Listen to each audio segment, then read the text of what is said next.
On écoute. Malgré les avertissements répétés de la République islamique d'Iran, le régime sioniste, coupable de meurtre d'enfants, a franchi toutes les lignes rouges et intensifié ses attaques dans le sud du Liban, prenant pour cible la banlieue de Beyrouth. Nous avions déjà prévenu que si les crimes commis dans la banlieue de Beyrouth s'étendaient, nous attaquerions des cibles dans les territoires occupés. Je suis assez sceptique parce que je pense qu'en effet la question c'est pas ce qu'Israël va riposter, c'est l'ampleur de cette riposte. Je vois mal comment en effet Netanyahou ne peut pas riposter parce qu'encore une fois je l'ai dit il y a 2 minutes à peine, ce serait politiquement suicidaire pour lui. Mais ça va encore une fois être très très compliqué et je pense que c'est l'objectif du régime iranien, c'est de créer des tensions, d'accroître les tensions entre les alliés américains et israéliens. Vertical pour dire nous sommes prêts à la bataille et nous venons la chercher, cette bataille. Donc si vous voulez l'accord, vous restreignez une bonne fois pour toutes Israël, sinon vous ne l'aurez pas cet accord. Qu'est-ce qu'il a pu dire exactement à Netanyahou?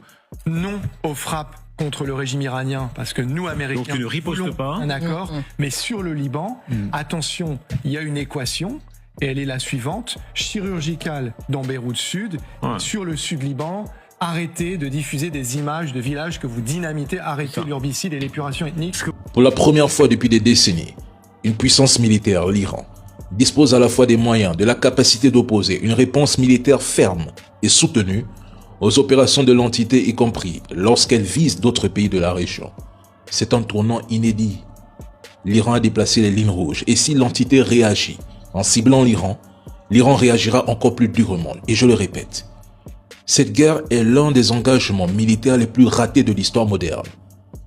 Trump qui s'était engagé à achever le gouvernement iranien, à rouvrir le détroit d'Ormuz, à paralyser leur économie, à détruire leur programme de missiles et d'enrichissement d'uranium, semble désormais privilégier une logique de cessez-le-feu, de négociation, pendant que l'entité, faible à tous les coups, veut entraîner les États-Unis, son parrain, dans un conflit plus large avec l'Iran, en les forçant à faire le gros boulot. Quelle comédie! Ils sont plus de 2 contre 1 seul, et ils n'arrivent toujours pas à plier l'Iran. Une chose est sûre, le cessez-le-feu appartient déjà au passé.